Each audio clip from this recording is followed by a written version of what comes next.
should I say, welcome back everyone to The Verdict, to this belt of The Verdict. Remember, we're live from Channels Television's election studios. I'm Ijoma Onyato. Remember, we were focusing on the presidential election, and it was a long stretch.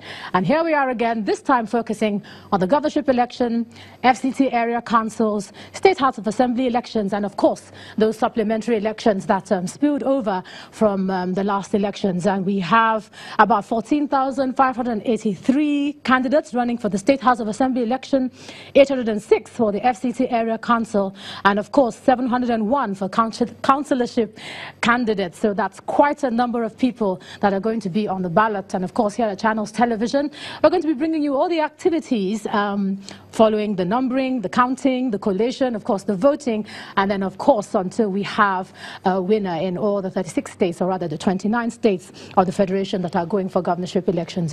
I'm Neil Taragwe, and welcome to the show. Only about 29 states will be holding governorship elections, while state houses of assemblies will be holding in the 36 states of the Federation. So for the next couple of hours, we will break down the, how do you say that? The politics of the 9th. Exactly. And remember that you have a role to play in how all of this comes out. First of all, your permanent voters cards. Exactly. And exercise your franchise. So the whole idea is for you to engage. Indeed. Yeah. That's on the one hand. On the other hand, you can also be a part of our team. You'll be a part of telling the whole world how the elections are going on here in Nigeria.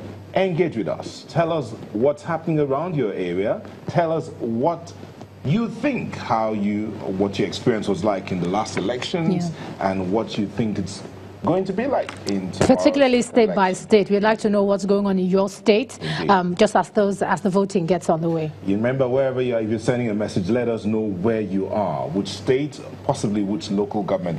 But then, if you're using Twitter or Facebook or even Instagram, use the hashtag The Verdict or hashtag 2019 elections, or you can just let us know what's going on at Channels TV, that's the Twitter handle, Channels Television, that's the Instagram handle. Use the hashtag The Verdict and 2019 elections. Those are the hashtags. Then you can also send us a short video on Facebook or Instagram and show us where or how you watch Channels Television, how you voted as well. With that, the hashtag is I voted.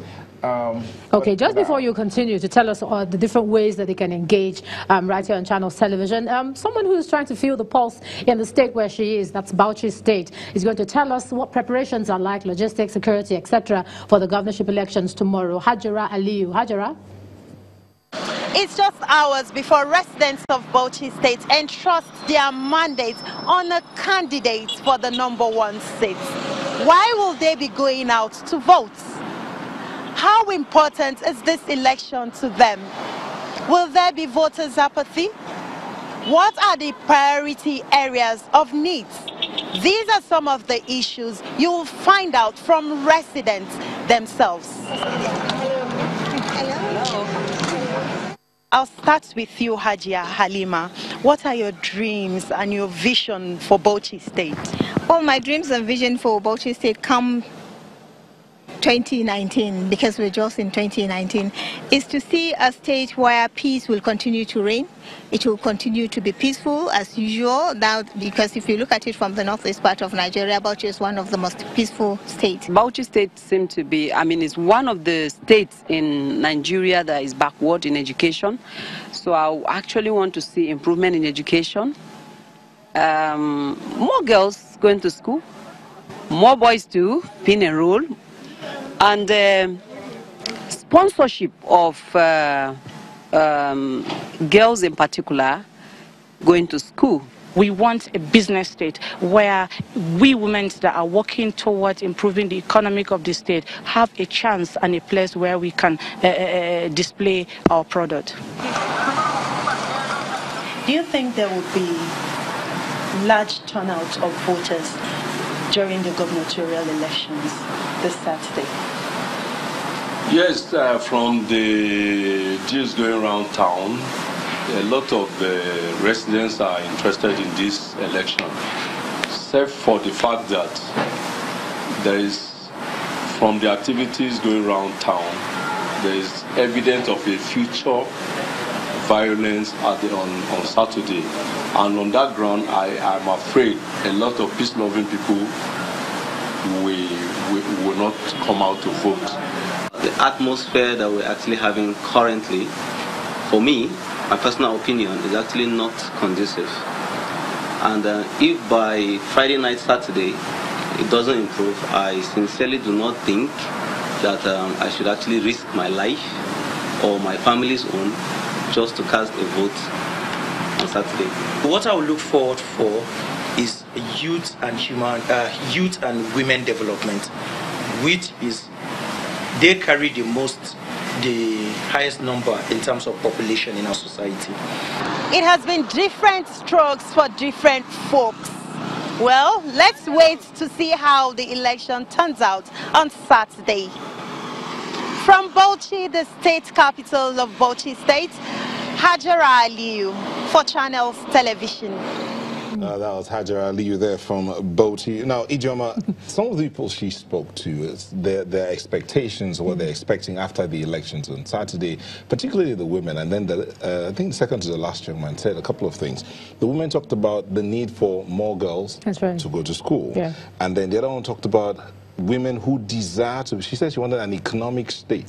Women who desire to be a part of the economic state should be given room to do that. Now, and then the other young man said to me about, I want to see more youth and women development. And don't forget the person who said he doesn't think he should risk his life. I think that's sad, yeah. But I particularly picked out this one because today happens to be the International Women's Day. You're just remembering. No, and you didn't wish me. Well, no, Ijoma, just forget about it. You see, because we're also busy thinking about what we're going to say, not looking at the script, a lot of people would have forgotten what it was like to say Happy International Women's Day. And you women rock. So are you going to say it to me now? Since all day you haven't said it. Happy International Women's Day. And hold on, you do rock. Oh, thank you. Thank you so much. Even though I haven't forgiven you, but don't worry. It's all right. But let's just keep it balanced for growth and for better. Right. As we go into the elections, there are women who are competing for different or contesting for different positions.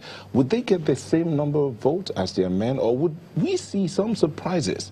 I mean, more women winning elections, especially at the state level this time around. I really wonder. A lot of the time, women tend to say that they only get, minimum mentions, and perhaps they're related to a man who is in power or something like that. You find that women only come forth when you see them for political appointments, not actually being voted for. So there's a lot of narrative to change the narrative. I don't know how much action there is, following that narrative. Indeed, the action I've seen, there's been more women vying for or buying tickets for governorship elections. Now, for instance, I do know that there are some women, I think, or your state in particular.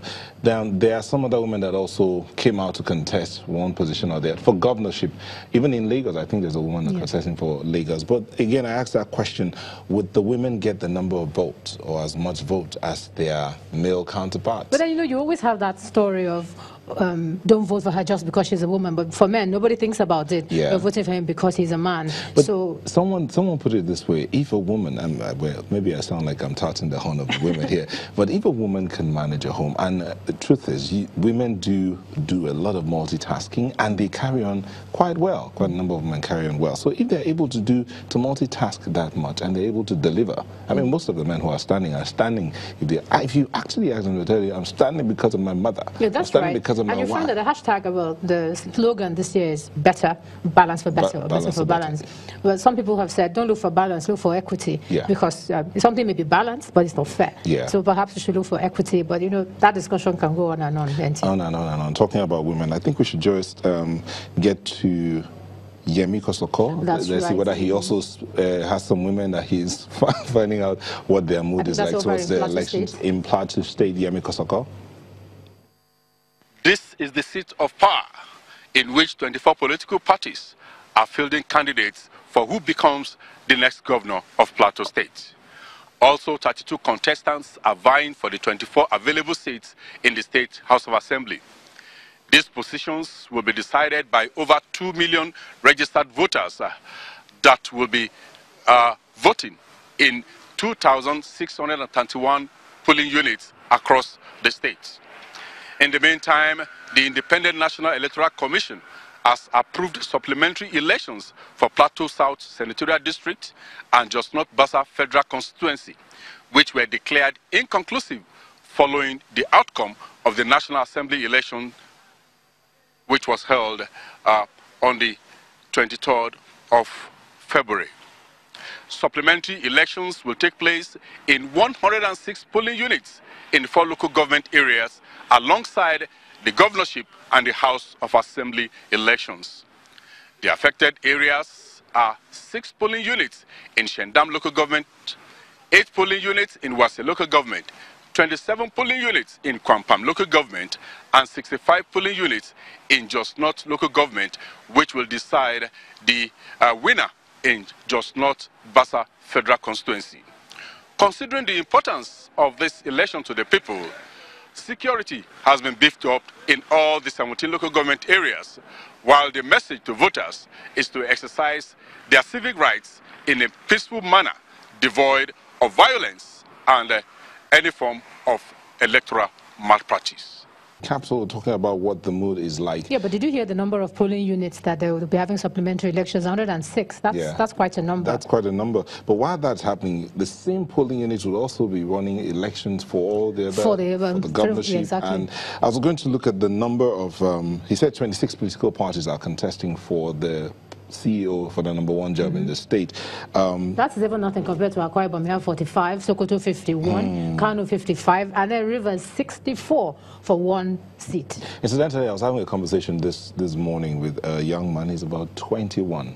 And his mindset was like, why does everybody think that for you to be able to do something, you have to be president or governor? Why can't they think like, I have to go for the councillorship?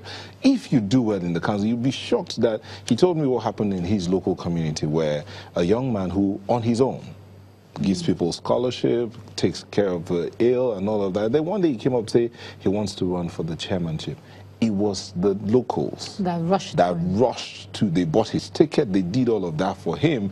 And when the election was rigged, not in his favor, there was enough rioting within that community for the elections to be cancelled, even though they still went ahead to declare the person a winner. But he was telling me what the story, because he was there. And I was just listening to him. I was like, okay, we've talked about this before. 76 or 91 political parties, they mustn't all be national parties. I mean, they could be at the local government level, building capacity to the point where anytime I listen to that discussion of why do you have to go for presidency, why don't you, half of the people who are saying that have never run either. They've never taken that, come up to say, I want to run, but they would criticize somebody else who has come up to do that. So I don't know whether it's about participation or just... Maybe not about participation.